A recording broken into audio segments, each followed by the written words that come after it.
Assalamu alaikum. Alors, je vous propose le problème des synthèses suivant. Alors, je vous laisse tout d'abord découvrir l'énoncé. On va se retrouver comme d'habitude dans quelques secondes pour la résolution.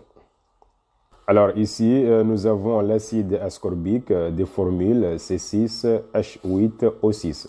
Il faut déjà penser à comment déterminer la masse molaire du composé C.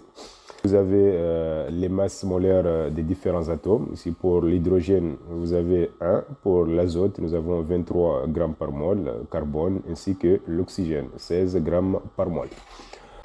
Dans la première partie, on nous dit un élève du terminal S se propose de vérifier l'indication des masses d'un comprimé de 500 mg de vitamine C.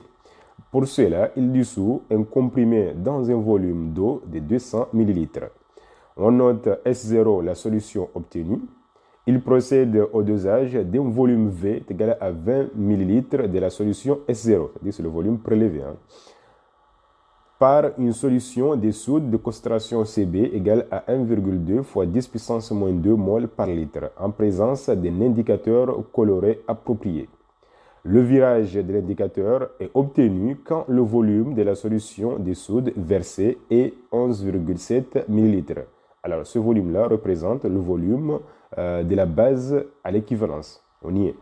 Question numéro 1 demandée. De définir ce que c'est qu'un indicateur coloré approprié. Donc voici donc la définition de manière simple. Un indicateur coloré approprié est un indicateur dont la zone de virage recoupe le pH à l'équivalence. C'est simple que ça. Autre question, nous demande d'écrire l'équation bilan de la réaction de l'acide ascorbique avec la soude. Alors ici, en notant par AH l'acide ascorbique, on obtient l'équation de dosage suivante. La question suivante nous demande de représenter le dispositif permettant de réaliser le dosage et l'annoter. Voici le dispositif. Là, nous avons le pH mètre. Et là, nous avons la solution d'hydroxyde de sodium, n'est-ce pas, qu'on va verser. Et là, on peut retrouver ici la solution d'acide ascorbique à l'intérieur ici. Là, maintenant, on peut compléter les autres éléments. Et là, à la fin, vous avez ici l'agitateur magnétique. Alors, ce dispositif, il faut le connaître par cœur, savoir le dessiner et l'annoter. Autre question nous dit, à l'équivalence, le pH est égal à 8. Question demandée, justifier le caractère basique de la solution. Alors ici, comme le pH à l'équivalence est supérieur par rapport à 7, alors le mélange à l'équivalence est purement basique. Maintenant, la question suivante nous demande de déterminer la concentration C0 de l'acide ascorbique dans la solution S0 et la masse correspondante. Alors maintenant, pour ce faire, ici, on va appliquer la condition de l'équivalence acido basique. Alors ici, à l'équivalence, nous avons C0V est égal à CBVB à l'équivalence. Le volume de la base à l'équivalence est égal à 11,7 000 litres. Alors, le volume V, c'est le volume de l'acide prélevé, égal à 20 000 litres. Et après calcul, on trouve ici que la concentration C0 de l'acide ascorbique est égale à 7,02 fois 10 puissance moins 3 mol par litre. Connaissant la concentration C0, on peut maintenant évaluer le nombre de moles. On sait que le nombre de moles de l'acide est égal à la concentration C0 multiplié par le volume V0 dans la solution S0. On y est. On n'utilise pas donc le volume prélevé, non. On utilise le volume initial, le volume V0. C'est dans ce volume-là où on a dissous, n'est-ce pas, le molécule C, c'est-à-dire le composé de la vitamine C. Là, donc, on l'a dissous donc, dans ce volume d'eau. Un volume d'eau qui est égal à 200 ml. Donc, aussi, pour déterminer le nombre de moles de la vitamine C, il faut quand même utiliser le volume d'eau dans lequel on a dissous donc, le composé. Donc, c'est le volume V0 qui est égal à 200 ml. Donc, le nombre de moles de l'acide ascorbique est égal à C0 fois V0. V0 qui représente le volume ici de la solution S0. Alors, on sait que la masse de l'acide ascorbique est égale au nombre de moles multiplié par sa masse molaire. Après calcul, sachant que C0 est égal à 7,2 fois 10 puissance moins 3, le volume V0 est égal à 200 000 litres. Il faut convertir ce volume-là donc en litres. Vous aurez 0,2 multiplié par la masse molaire du composé, la masse molaire de l'acide ascorbique. Alors, dans le diapo suivant, je vais vous montrer quand même comment déterminer cette masse. Alors, après calcul, on trouve une valeur de 247 mg. Alors, ici, nous constatons que cette masse-là est doublement inférieure par rapport à la masse indiquée ici. Donc, conclusion, l'indicateur du comprimé n'est pas vérifié. C'est simple que ça. Parce que si la masse qu'on avait ici, par exemple, était 490 ou 498, quand même, cette masse-là, par exemple, elle peut être sensiblement égale à la valeur indiquée ici. Alors, on allait conclure que l'indicateur est vérifié. Mais comme cette masse-là est doublement inférieure par rapport à la masse indiquée, dans ce cas-là, l'indicateur du comprimé n'est pas vérifié. Dans la deuxième partie, l'élève lit plus attentivement la notice du médicament et y trouve les indications suivantes. Vitamine C tamponnée acide ascorbique, vous avez ici la masse, nous avons 247,7 mg. Ascorbique de sodium, nous avons ici une masse de 281,4 mg. Et ainsi que l'acide ascorbique proprement dite avec une masse totale de 500 mg. Alors la question demandée dans un premier temps, c'est de calculer à partir des indications de la notice les quantités de matière de l'acide ascorbique et l'ion ascorbate. Alors dans un premier temps, il faut tout d'abord évaluer les masses molaires de chaque composé. Maintenant, pour l'acide ascorbique, nous avons sa formule brute qui est là. Donc vous avez C6H8O6. Donc on peut maintenant évaluer quand même la masse molaire de ce composé. On connaît la masse molaire de l'atome de carbone, la masse molaire de l'atome d'hydrogène et la masse molaire de l'atome d'oxygène. Donc on peut effectivement calculer la masse molaire de l'acide ascorbique, noté AH. Maintenant, pour l'atome de carbone, nous avons 6 fois la masse molaire de l'atome de carbone. Nous avons ici 8. Nous aurons 8 fois la masse molaire d'hydrogène, plus 6 fois la masse molaire d'oxygène. Et après calcul, on trouve une valeur de 176 grammes par mol. Alors, concernant l'ascorbate de sodium, des formules brutes ANA, donc ici, on regarde tout simplement d'abord le molécule d'acide. C'est C6H8O6. Qu'est-ce qu'on fait? Pour trouver l'ascorbate de sodium, il faut tout simplement enlever un atome d'hydrogène dans ce composé-là. Donc, c'est-à-dire j'ai C6H8O6. Alors, j'enlève un atome d'hydrogène pour pouvoir ramifier le molécule de l'atome Na. Donc, vous aurez au final que l'ascorbate de sodium aura comme formule brute C6H7O6Na.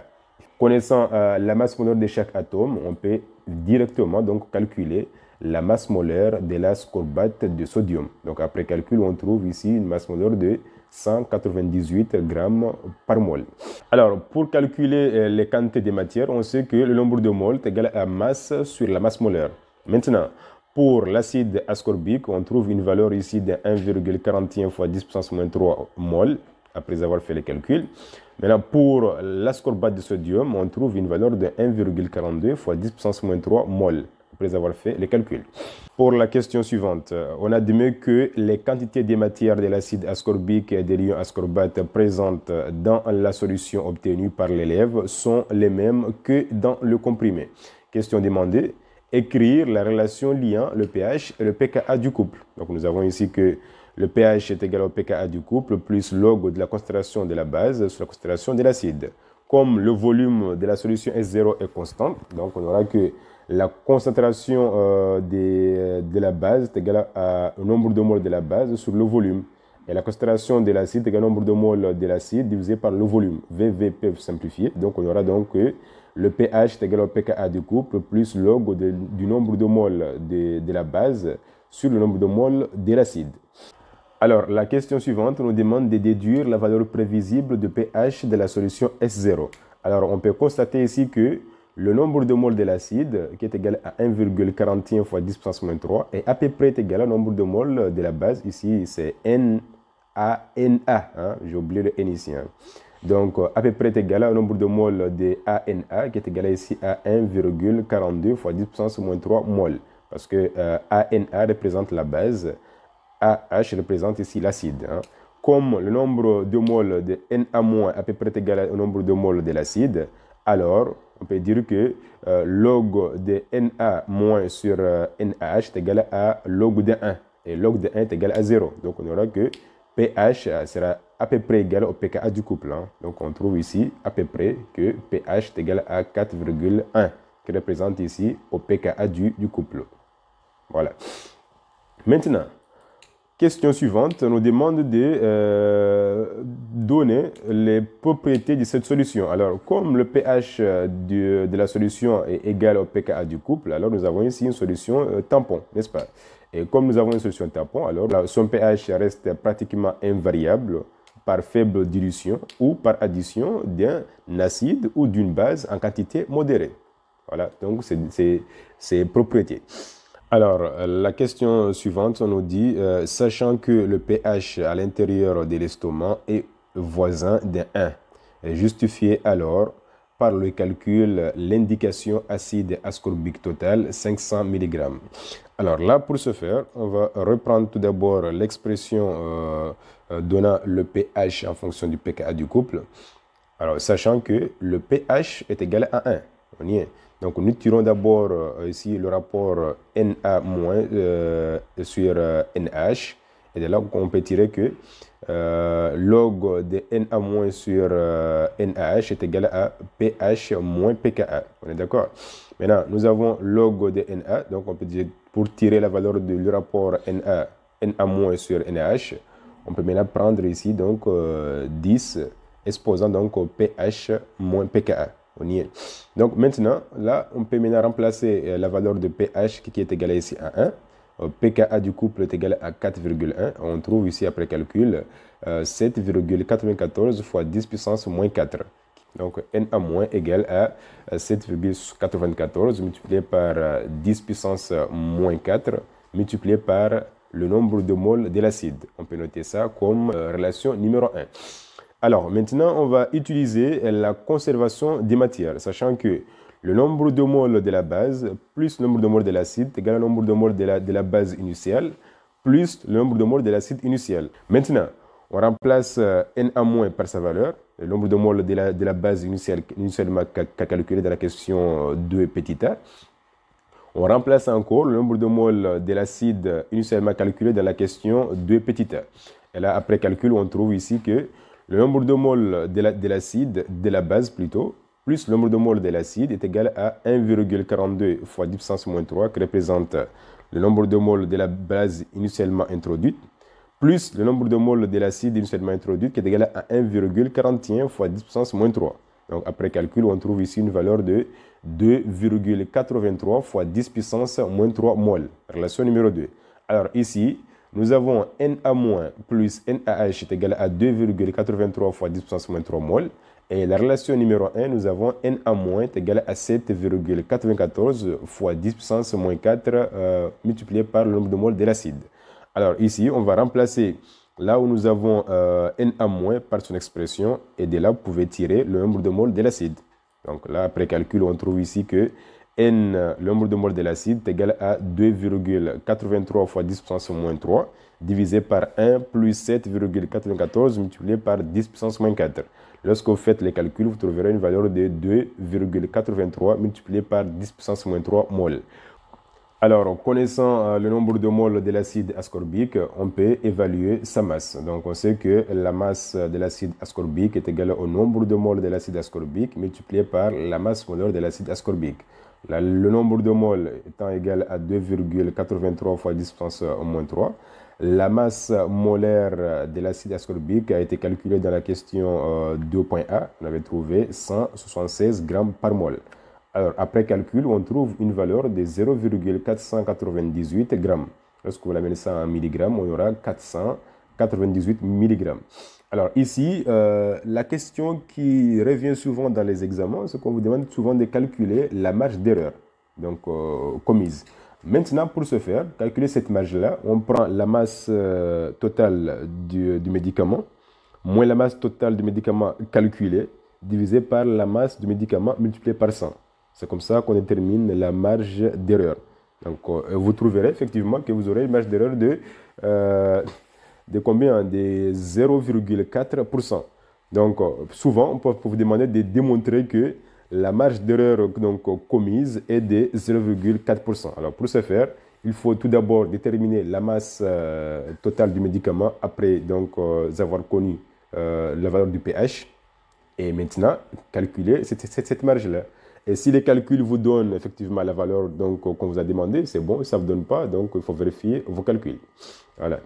Alors en tout cas, ce qui était important, c'était quand même d'énoncer quand même cette formule-là. Je ne l'ai pas écrit ici, mais quand même, vous pouvez noter quelque part, hein, que la marge d'erreur, donc elle est calculée par la masse du médicament, moins la masse du médicament calculée, divisé par la masse du médicament multiplié par 100. C'est-à-dire, on aura 500 moins 498 divisé par 500, multiplié par 100. Et après, le résultat, vous aurez quand même une valeur de 0,4%. Alors, 0,4% représente la marge d'erreur commise dans les calculs. Là-dessus, je vous remercie et on se retrouvera prochainement pour un nouveau tuto.